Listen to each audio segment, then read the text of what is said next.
Palavra da Verdade, com Hernandes Dias Lopes. O texto que eu vou ler está em Marcos capítulo 14, verso de 1 a 9. Eu peço que vocês abram comigo a Bíblia para acompanharem essa leitura. Terminada a leitura, não feche a sua Bíblia, por favor. Eu preciso que você acompanhe comigo a exposição desse texto. Marcos capítulo 14, de 1 a 9. O texto diz assim: Dali a 2 dias era Páscoa e a festa dos pães asmos. E os principais sacerdotes e os escribas procuravam como prenderiam Jesus à traição e o matariam, pois diziam: não durante a festa, para que não haja tumulto entre o povo. Estando Jesus em Betânia, reclinado à mesa em casa de Simão, o leproso, veio uma mulher trazendo um vaso de alabastro com preciosíssimo perfume de nardo puro. E quebrando o alabastro, derramou o bálsamo sobre a cabeça de Jesus. Indignaram-se alguns entre si e diziam: para que esse desperdício de bálsamo? Porque este perfume poderia ser vendido por mais de 300 denários e dar-se aos pobres. E murmuravam contra ela. Mas Jesus disse: deixai-a, por que a molestais? Ela praticou boa ação para comigo. Porque os pobres sempre os tendes convosco, e quando quiserdes podeis fazer-lhes bem, mas a mim nem sempre me tendes. Ela fez o que pôde, antecipou-se a ungir-me para a sepultura. Em verdade vos digo, onde for pregado em todo o mundo o evangelho, será também contado o que ela fez, para a memória sua. Amém. O contexto desta passagem está meridianamente claro. Trata-se de 2 dias antes da Páscoa. E a Páscoa era a maior festa de Israel. Registrava o momento histórico da saída do Egito, depois de uma amarga e longa escravidão. A Páscoa era a alegria dos judeus e o terror dos romanos. Isso porque na Páscoa a população de Jerusalém quintuplicava e os romanos tinham medo de rebelião. Tanto é fato que nesse período da Páscoa toda a estrutura do governo de Pôncio Pilatos se transferia de Cesareia para Jerusalém. Até mesmo Herodes, tetrarca da Galileia, mudava sua residência oficial para Jerusalém. E diz a Bíblia que 2 dias antes da festa, os principais sacerdotes e os escribas mancomunavam, urdiam, conspiravam nos bastidores do poder eclesiástico em como prender Jesus à traição para matá-lo depois da festa. Mas o que é curioso é que Mateus, capítulo 26, registrando este mesmo episódio, diz que foi Jesus quem disse para os seus discípulos, 2 dias antes da Páscoa, que ele seria traído, que ele seria entregue nas mãos das autoridades para ser crucificado, para ser morto. Em outras palavras, quando os homens pensam que eles estão no controle, eles estão apenas cumprindo uma agenda que Deus já estabeleceu. Quem está no controle e tem as rédeas da história em suas mãos, não é o homem, é Deus. É curioso que, enquanto as autoridades maiores de Israel urdem, conspiram para matarem Jesus, bem próximo dali, na aldeia de Betânia, uma família prepara uma festa para Jesus. Jesus desperta esses sentimentos tão adversos, amado por uns, odiado por outros, adorado por uns, rechaçado por outros. Mas o curioso é que esta festa em Betânia acontece na casa de um homem chamado Simão, o leproso. Quem é esse Simão? Não sabemos. se é o pai de Marta, Maria e Lázaro, se é o marido de Marta, se é um amigo da família, não sabemos. O que sabemos é que Marta está servindo nesse jantar, que Lázaro recém-ressuscitado está à mesa com Jesus. Mas nos chama a atenção o fato de ele ser chamado de Simão, e vem logo um epíteto, um adjetivo, o leproso. A pergunta é: esse homem ainda era leproso? E a resposta óbvia é: claro que não. Se o fosse, não poderia receber ninguém em sua casa, nem mesmo estar em casa. Mas se ele não era mais leproso, por que o evangelista registra assim, Simão o leproso, e não Simão o ex-leproso? Para alertar-nos de um perigo existente ainda hoje, o perigo de rotular as pessoas, o perigo de carimbar gente, o perigo de impor uma tatuagem existencial na alma de alguém, porque rótulos ficam, mesmo quando eles não são mais oportunos. Quem estava doente foi curado, quem estava cativo foi liberto, mas o rótulo fica. Por isso, não rotule pessoas. É curioso que nesse jantar quem se destaca é uma mulher. Esse texto está registrado em Mateus 26, em Marcos 14, em Lucas 22, em João 12. Nos 3 evangelhos sinóticos, essa mulher é incógnita, nós não sabemos o nome dela. Porém, em João 12, essa mulher tem nome. Essa mulher é Maria, irmã de Marta e Lázaro. Talvez uma das personagens mais extraordinárias de todo o relato bíblico, porque esta mulher aparece apenas 3 vezes nos evangelhos, e as 3 vezes que ela aparece, ela está aos pés do Senhor Jesus. A primeira vez, em Lucas 10, ela está aos pés do Senhor Jesus para aprender, o que incomoda Marta, que chega a dizer: Senhor, não vais falar com a minha irmã para se mover, para se mexer, para me ajudar?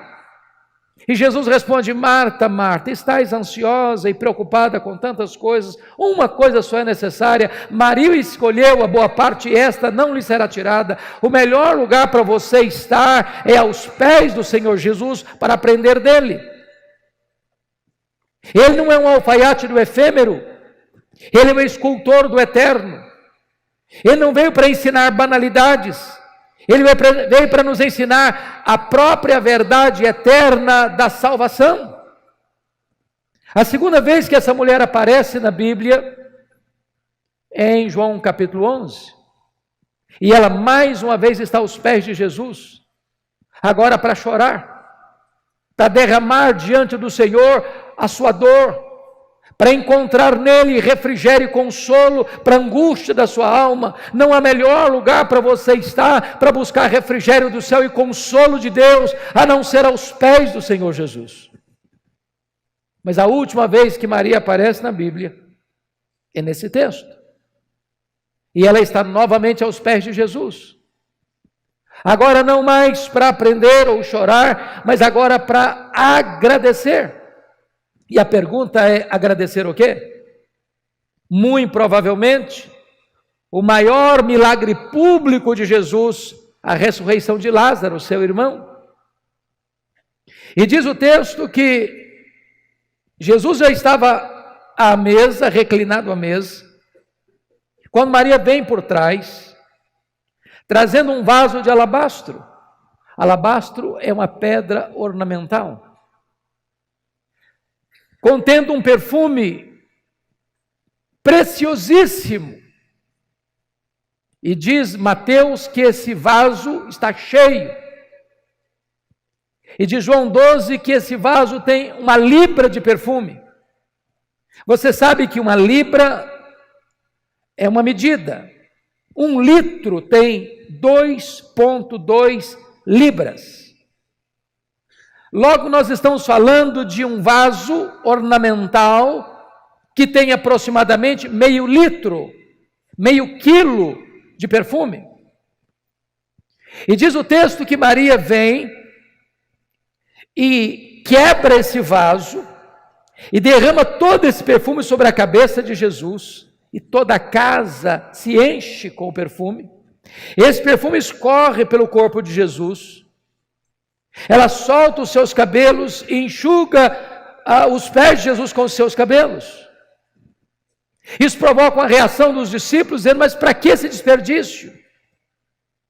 Judas, que era o tesoureiro do grupo, diz: com esse perfume poderíamos ter 300 denários e dar aos pobres. E diz a Bíblia que desta maneira eles agridem essa mulher, eles criticam essa mulher, eles murmuram contra essa mulher, eles molestam esta mulher. E Jesus sai em defesa dela, dizendo: por que a molestais? Ela praticou boa ação para comigo. Os pobres sempre os tendes convosco, mas a mim nem sempre me tendes. Ela fez o que pôde. Ela antecipou-se para ungir-me para a sepultura. E em verdade vos digo, em todo mundo onde for pregado o Evangelho, será contado o que ela fez para a memória sua. Eu gostaria, portanto, à luz desta passagem, partilhar com vocês 8 atitudes de Maria. 8 atitudes de Maria, que nos mostram que Deus é o Deus Supremo, que no coração dela não tem outros ídolos, mas que o Senhor Jesus é a própria razão suprema da sua vida. Se você tem papel e caneta, sugiro você anotar. Isso porque já aprendi que o papel mais amarelo e a tinta mais fraca é mais fiel do que a memória mais prodigiosa. Então vamos observar esses 8 princípios que Maria nos ensina. Com a Bíblia aberta comigo, vejamos. Primeiro, olha o versículo 8, a parte B, está escrito assim: ela fez o que pôde. Você pode repetir essa frase comigo? Ela fez o que pôde. Sempre que leio isso, eu pergunto ao meu coração: eu estou fazendo para Jesus tudo o que eu posso? Porque às vezes nós fazemos, mas não fazemos de todo o coração. Às vezes fazemos relaxadamente. Às vezes fazemos com a motivação errada. Às vezes não fazemos de forma íntegra. Maria fez o que pôde. Você tem feito o que você pode para Jesus? Ele é o primeiro, Ele é o único. Ele tem um espaço absoluto no seu coração, na sua mente, na sua agenda, na sua casa. Ele é o centro da sua vida. Eu gosto muito da história da igreja. E gosto porque a história será nossa pedagoga, ou então nossa coveira. E me traz à mente agora o que aconteceu no dia 23 de setembro de 1723, às 11 horas da manhã, na Alemanha, quando um homem chamado Ludwig van Zinzendorf começa uma reunião de oração que durou 100 anos. E esse movimento foi um dos momentos mais importantes de reavivamento, de despertamento missionário na história da igreja. É o movimento conhecido como o movimento dos morávios.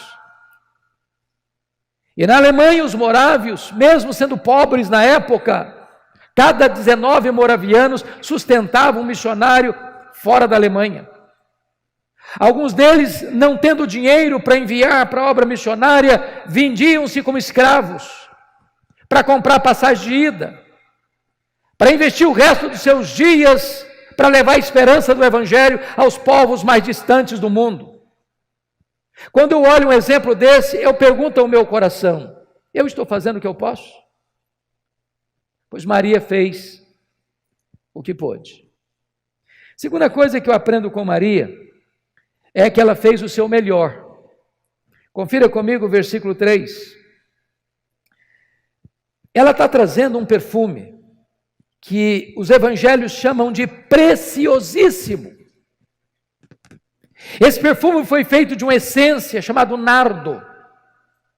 E os evangelistas têm o cuidado de dizer que esta essência não era híbrida, misturada, mas nardo puro. Essa essência não se encontrava em Israel. Era caríssima e era raríssima. Só era encontrado na época nas cordilheiras do Himalaia, de um arbusto seco que era moído e transportado em lombos de camelos. Agora eu pergunto a você, se você tem um perfume caro, e eu acho que vocês têm, como é que vocês usam? Com muito cuidado, não? Só um pouquinho, em ocasiões especiais.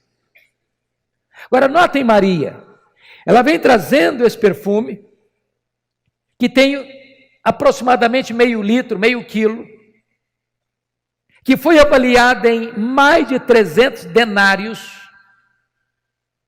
Um denário era o salário de um trabalhador durante o dia todo. Portanto, estamos falando que cada grama desse perfume valia um dia de serviço. Cada gota desse perfume correspondia a um dia de trabalho. As economias de um ano. E ela não abre esse perfume. Ela não abre esse frasco. Ela quebra o vaso. Por que ela quebra o vaso? Porque ela está dizendo o seguinte: eu não quero que sobre nenhuma gota. Tudo que eu tenho, o melhor que eu tenho, vai estar a serviço de Jesus. Ela faz o seu melhor.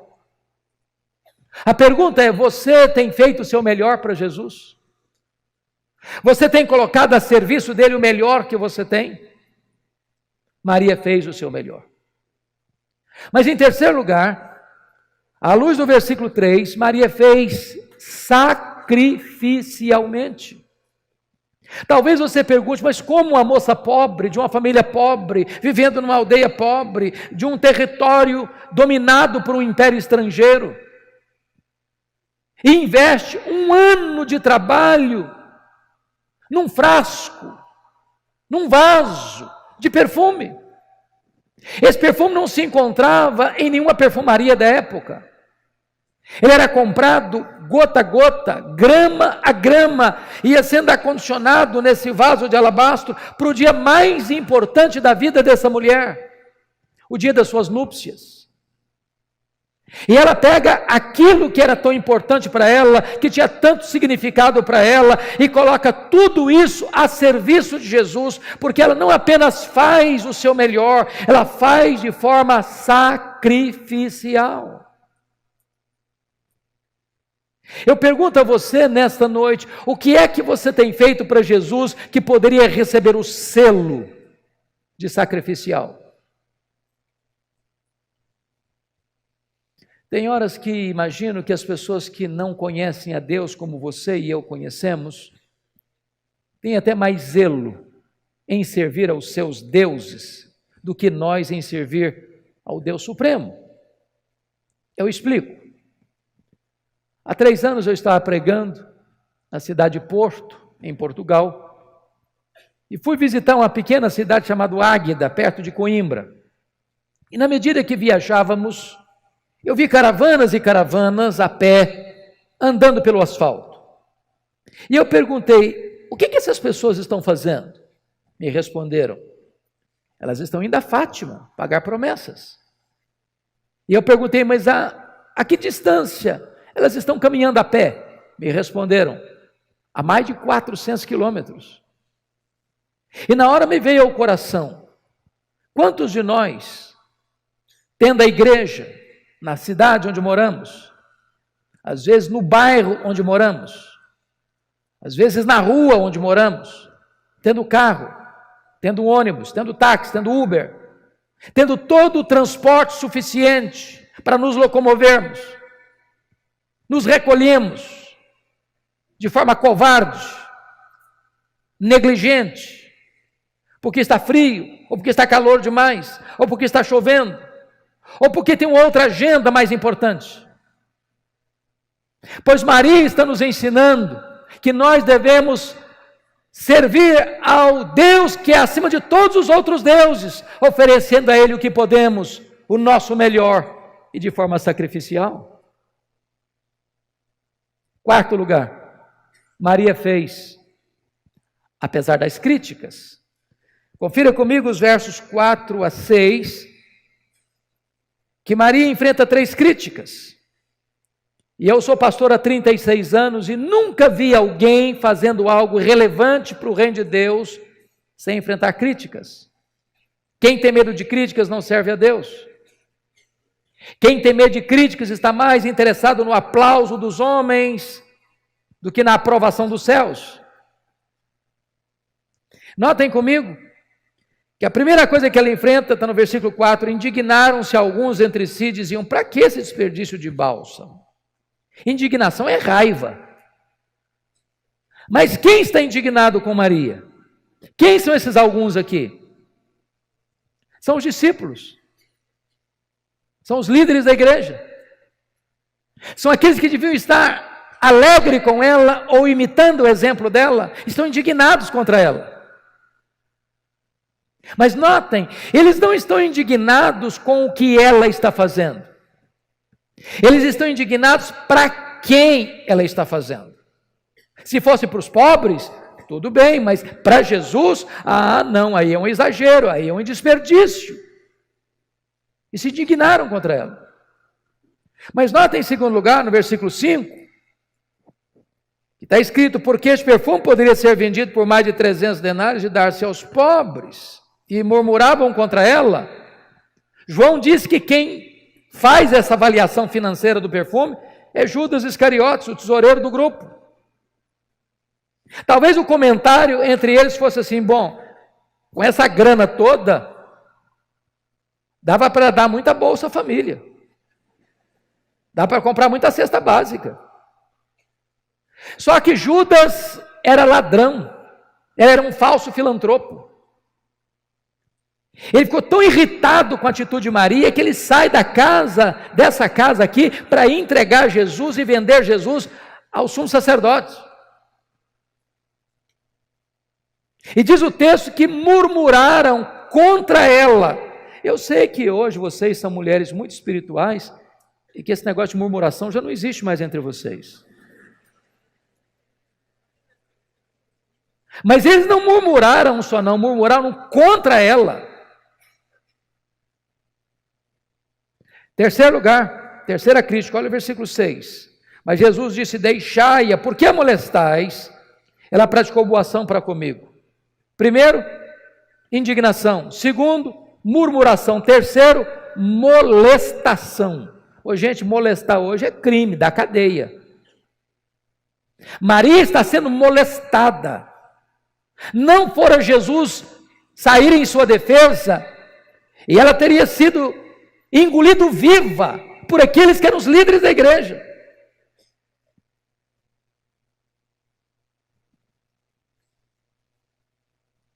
Você tem trabalhado para Jesus?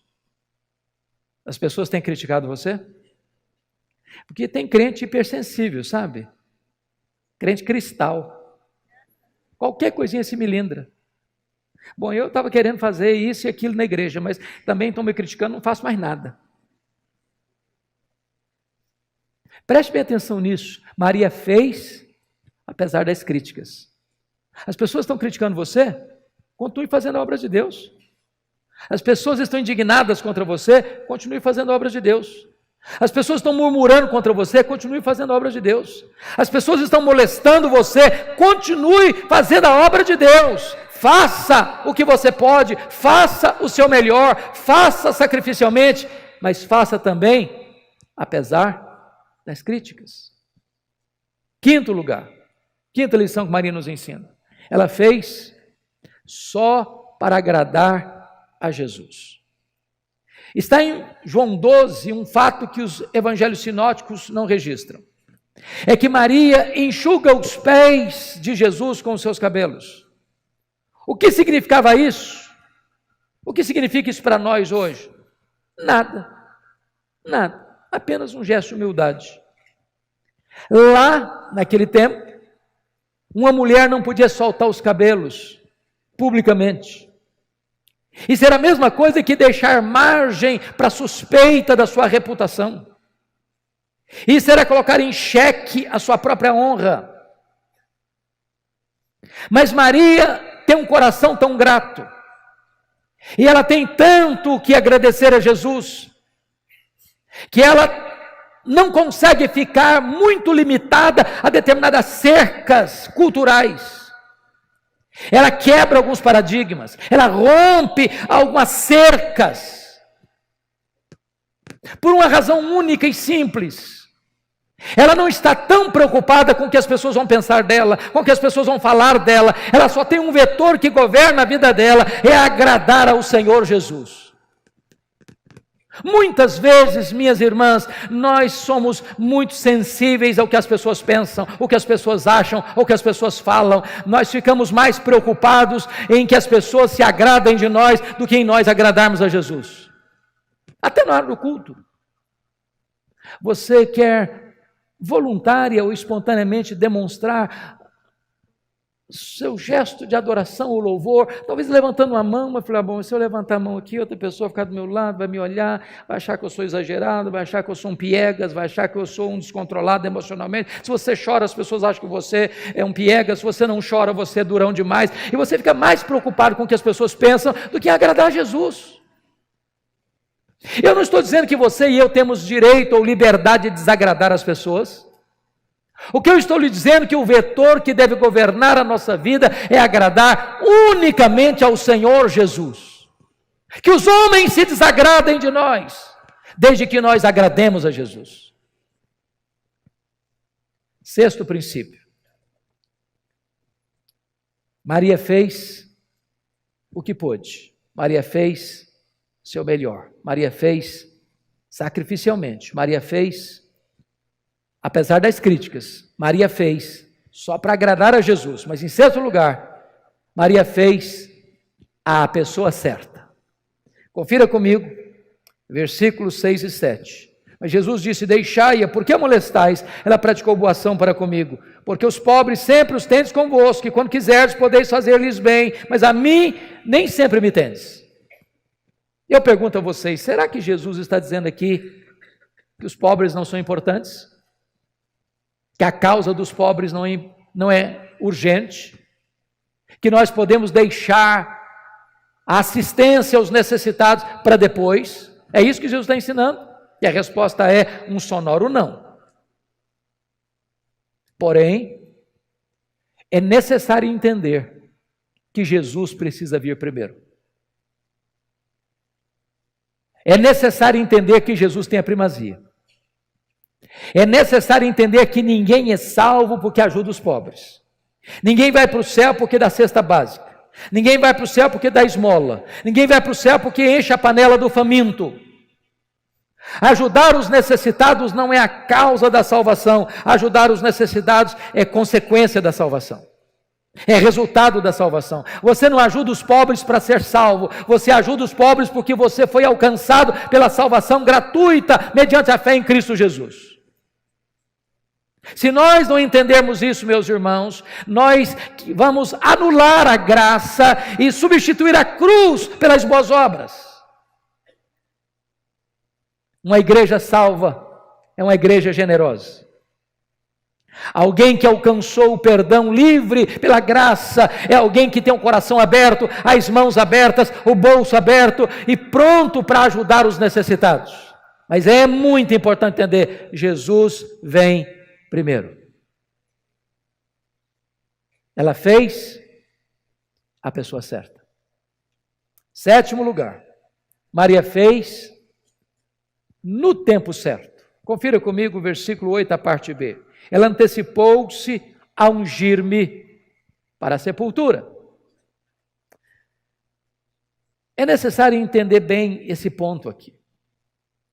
Deixa eu chamar a atenção de vocês para o texto de Lucas 8, quando Jesus estava fazendo o seu ministério itinerante pelas cidades da Galileia, e haviam 204 cidades pequenas, com cerca de 15 mil habitantes, na Galileia naquela época, e Jesus saía de cidade em cidade, aldeia em aldeia, pregando. E a Bíblia fala que algumas mulheres, e cita 3 pelo nome, e muitas outras, e eu não sei quantos são muitas outras, iam com Jesus, assistindo-o com seus bens. Agora pensem comigo. Pensem comigo. Se Jesus sair de cidade em cidade, de aldeia em aldeia,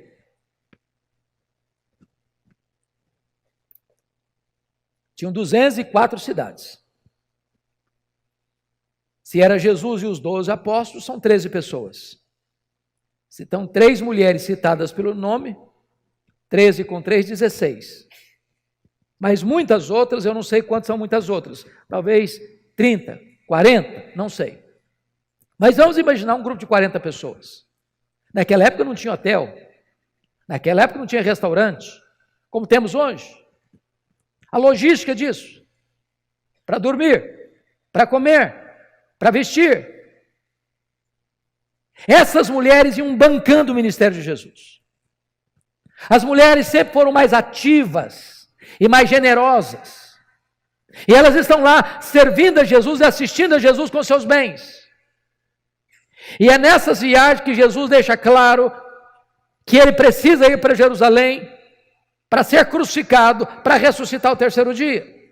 E quando Jesus vai para Jerusalém, essas mulheres, não outras, essas mulheres sobem com Jesus. Quando Jesus foi crucificado, somente João está lá. Todos os outros apóstolos fugiram, essas mulheres estão lá. Quando Jesus foi sepultado, não consta nem que João estivesse no sepultamento, mas essas mulheres, diz Lucas, viram onde e como Jesus foi sepultado.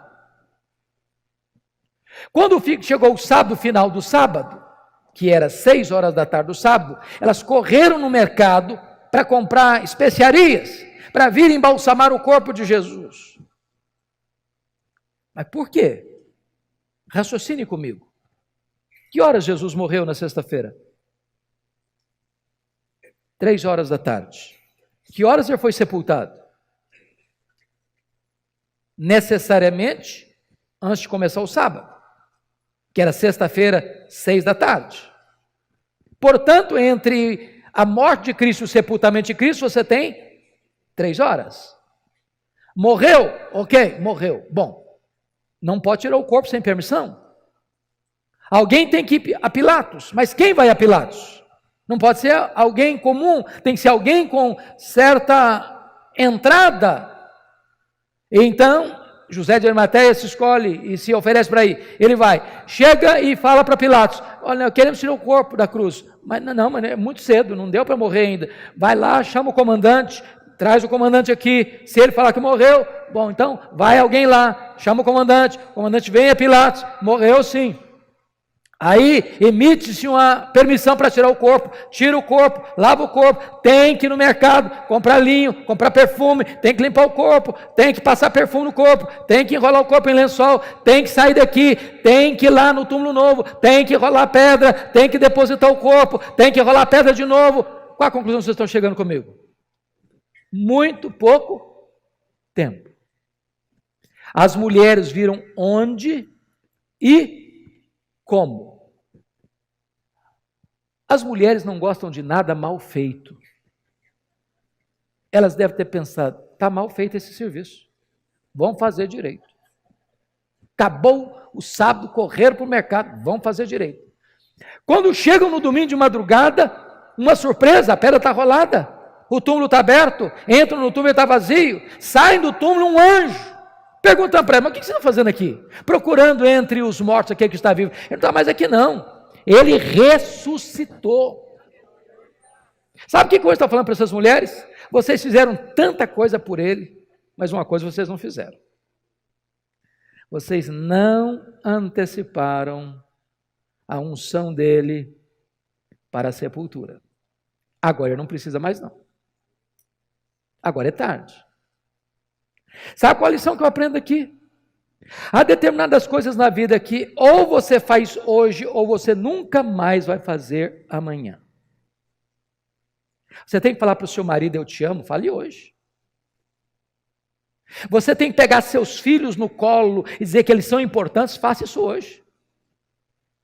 Você tem que dar um telefonema para alguém, encorajando essa pessoa, faça isso hoje. Você tem que enfiar a mão no bolso e dar uma oferta para alguém que está precisando de ajuda, faça isso hoje. Você tem que dizer para o seu pai, para a sua mãe, que eles são importantes na sua vida, faça isso hoje, amanhã pode ser tarde. Uma das coisas que mais machucam ao meu coração, dentro da cultura brasileira, são os nossos funerais, por duas razões. Primeiro, eu nunca vi ninguém receber tanto elogio como defunto. Nunca vi. Olha bem, a pessoa está lá deitada, inerte, olha uma rasgação de seda em cima do caixão que não tem fim mais. Quando o jornalista Ricardo Boechat morreu recentemente, a televisão brasileira passou o dia inteiro fazendo elogio a ele. A pergunta é se ele escutou alguns desses elogios em vida. Se você tem que elogiar alguém, elogie em vida. Se você tem que homenagear alguém, homenageie em vida. Depois que morre não adianta mais. A segunda coisa que me choca nos nossos funerais é que defunto recebe mais flor do que vivo. Dá para entender isso? Dá para entender isso? Ô, gente, eu fui num funeral em Vitória, eu contei 86 coroas de flores. 86. Tiver que contratar um caminhão só para levar as flores. E eu fiquei do lado pensando, falei, coitado do defunto, meu Deus. Não consegue cheirar um botão de rosa, mas para que tanta flor para ele? Eu sei que os maridos de vocês são gente extremamente carinhosa, cavalheiros, né? Vocês sempre recebem flores, eu não tenho dúvidas disso. Agora, eu conheço alguns homens que são pão duro, sabe? Que nunca levam uma flor para a esposa. Aí no dia que a abençoada morre, ele vai na funerária, vai na floricultura, e diz, faça uma coroa grande, grande, e nem pede desconto. Nem pede desconto. Agora, você sabe por que os mortos recebem mais flores do que os vivos? É porque a voz do remorso é mais forte do que a voz da gratidão. Você tem que mandar flor para alguém, manda em vida. Maria fez no tempo certo. Pois bem, agora eu quero olhar o último princípio, a última coisa que Maria nos ensina. Vamos recordar os 7 primeiros? Primeiro, ela fez o que pôde. Segundo, ela fez seu melhor. Terceiro, ela fez sacrificialmente. Quarto, ela fez apesar das críticas. Quinto, ela fez só para agradar a Jesus. Sexto, ela fez a pessoa certa. Sétimo, ela fez no tempo certo. Oitavo e último lugar, ela fez com reflexos para a eternidade. Olha o versículo 9 comigo. Em verdade vos digo, onde for pregado em todo o mundo o evangelho, será também contado o que ela fez para a memória sua. Isso me impressiona muito, porque foi numa casa humilde, de uma vila humilde, há quase 2000 anos.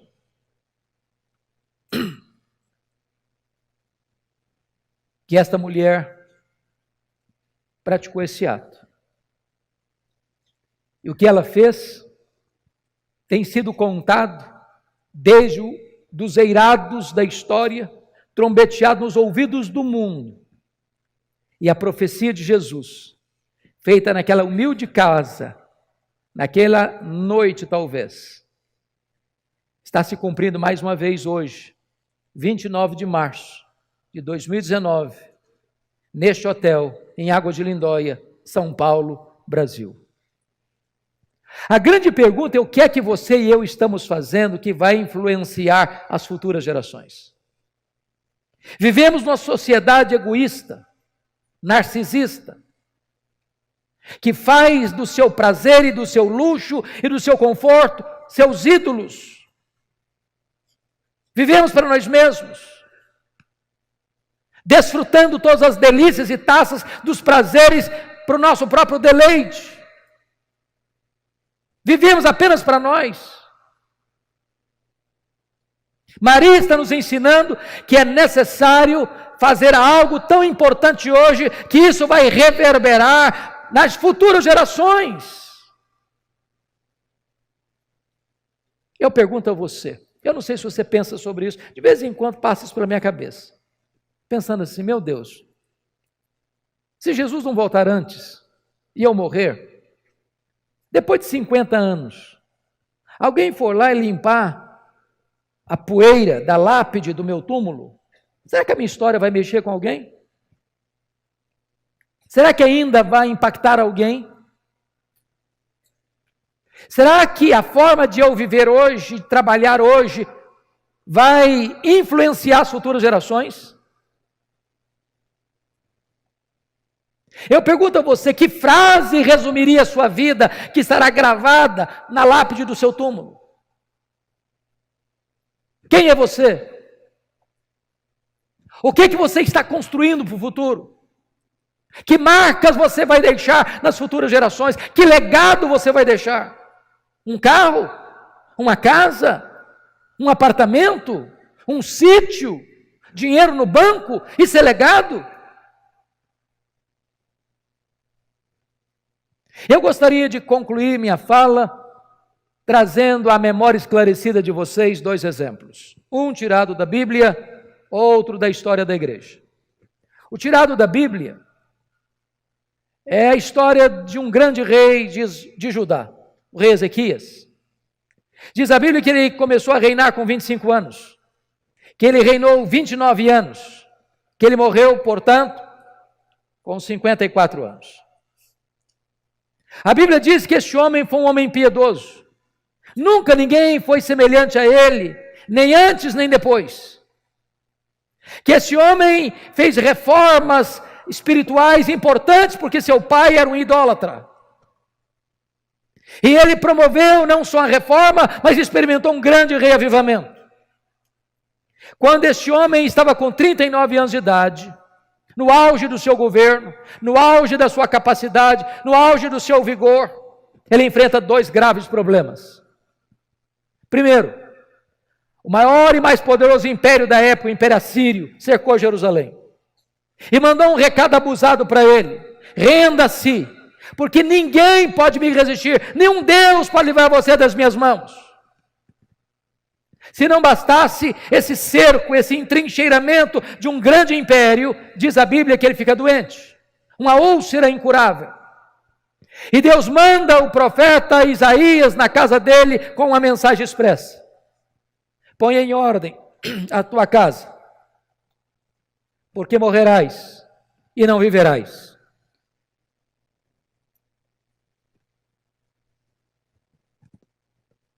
Todo o poder, todo o dinheiro, toda a fama de Ezequias não pôde trazer para ele esperança. Só restou para ele uma parede, para a parede ele se voltou, e diz a Bíblia que ele chorou abundantemente, que ele orou fervorosamente e que Deus respondeu rapidamente. O profeta não tinha saído da cidade ainda, quando Deus vai lá e fala para Ezequias que eu ouvi a oração dele, que eu vi as lágrimas dele e que eu vou curá-lo e eu vou libertá-lo do poder da Síria, e no 3º dia ele vai estar na minha casa. Quando o profeta chegou, Ezequias perguntou: mas que evidências eu tenho de que Deus respondeu minha oração? E o profeta pergunta: o que você quer? Que a sombra do relógio já cai adiante 10 graus ou retroceda 10 graus? O rei pensou: bom, já que Deus vai fazer um milagre, eu quero o maior. Eu sempre vejo relógio andando para frente, eu nunca vi relógio dando marcha ré. Então que retroceda 10 graus. E Deus interferiu na estrutura do universo para atender a oração do rei Ezequias. Um grande milagre. Sabe o que aconteceu? Essa notícia reverberou não só em Judá, mas também para fora dos limites de Israel. Chegou lá na longínqua Babilônia. o rei da Babilônia nomeou uma comitiva diplomática para ir a Ezequias, trazer presentes para Ezequias, congratular-se com Ezequias. E quando Ezequias recebe essa comitiva internacional, ele abre o seu palácio, ele abre os seus tesouros e mostra quão grande ele é, quão poderoso ele é, quão rico ele é, quão influente ele é, e não deu uma palavra sequer de exaltação a Deus. Aquilo foi mal aos olhos do Senhor. Ele exaltou o seu coração. Aí Deus manda de volta o profeta Isaías à sua casa. Isaías chega e pergunta: e aí, Ezequias, estou sabendo que você recebeu uma comitiva? Ah, recebi sim. E aí de onde era? Ah, muito distante, lá da Babilônia. E aí, o que aconteceu? Ah, eu abri meu tesouro, mostrei tudo que eu tenho, quão rico, quão poderoso, quão forte, quão grande eu sou. E aí Isaías diz: pois foi mal o que você fez. Então escute a palavra do Senhor agora. Essa Babilônia vai se tornar um grande império. E essa Babilônia virá de novo. E vai saquear Jerusalém. E tudo que você ajuntou, os outros ajuntaram, tudo isso aí vai ser pilhado, saqueado e levado embora. E tem mais, Ezequias: dos filhos que tu gerares, eles serão levados cativos. E tem mais, Ezequias: os teus filhos, o que gerares, vão ser castrados, eles não vão poder gerar. Você quer uma coisa pior que essa? Sabe o que o Ezequias disse para o profeta? Boa esta palavra que disseste. Bom, você não está entendendo o que eu estou falando. Eu estou falando que essa Babilônia virá, vai saquear Jerusalém, que os seus filhos vão ser escravos, que os seus filhos vão ser castrados. Você entendeu agora? O rei diz: boa essa palavra. Você está ficando louco, homem? Você perdeu o juízo. Mas ele justificou: boa essa palavra, porque eu, Ezequias, terei paz nos meus dias. Sabe o que ele está dizendo? Quando isso acontecer, eu já empacotei. Quando isso acontecer, eu não estou mais aqui não. Eu só me importo comigo. Desculpem da expressão, ele está dizendo o seguinte: depois que eu morrer, que se danem as futuras gerações, eu não estou nem aí. Lamentável. Profundamente lamentável. Meus irmãos e minhas irmãs, nós precisamos investir nas futuras gerações. A Europa hoje é um continente pós-cristão. Hoje você tem na América do Norte, Estados Unidos e Canadá, muitas igrejas chamadas de dead church, igrejas mortas. Hoje você tem no Brasil mega templos, mas não tem evangelho. Hoje você tem igrejas no Brasil que já bandearam para o liberalismo e assinaram seu atestado de óbito. Hoje você tem igrejas ortodoxas no Brasil, mas estão áridas como um deserto, secas como um poste. Ortodoxia ossificada e morta, sem o poder e a unção do Espírito Santo de Deus. Muitos filhos de crentes desviados. Os desigrejados hoje crescem. Muita gente está na igreja, mas o coração está no mundo. Porque muitas vezes nós não estamos influenciando as futuras gerações. Mas eu vou lhes dar um segundo exemplo da história. Missionário inglês David Livingstone foi para a África, fazer a obra de Deus na África. E viveu lá, e trabalhou lá, adoeceu lá, morreu lá. Quando ele morreu, os ingleses foram buscar o corpo dele para sepultá-lo na Inglaterra. Os africanos disseram: vocês podem levar o corpo dele, mas o coração dele vocês não vão levar não. Ele amou a África e o coração dele vai ser enterrado na África. Sabe o que fizeram? Abriram o peito dele, arrancaram o coração dele e enterraram o coração dele na África. Levaram o corpo de David Livingstone e sepultaram-no na abadia de Westminster, onde estão sepultados os reis e os nobres da Inglaterra. O túmulo mais visitado na abadia de Westminster não é o túmulo dos reis e dos nobres, mas o túmulo de David Livingstone. Quando você vai a Malawi, lá tem uma catedral de chão batida e tem uma placa de bronze com os seguintes dizeres: para a glória de Deus e em memória de David Livingstone. Quando você vai à abadia de Westminster, tem uma plaquinha lá com os seguintes dizeres: para a glória de Deus e em memória de David Livingstone.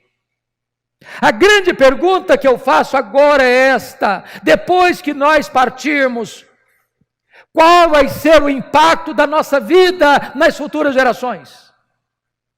Que Deus nos ajude a viver para a glória de Deus, a exaltar o único Deus vivo e verdadeiro, o Deus supremo, acima de todos os outros deuses. E para que as futuras gerações saibam que nós andamos com Deus, que nós servimos a Deus e que Ele foi sempre a razão da nossa vida.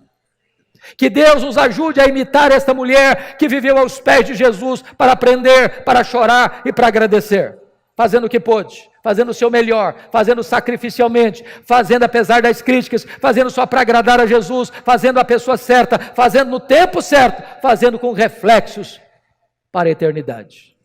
A Ele a honra, a Ele a glória, a Ele o louvor agora e pelos séculos eternos. Amém.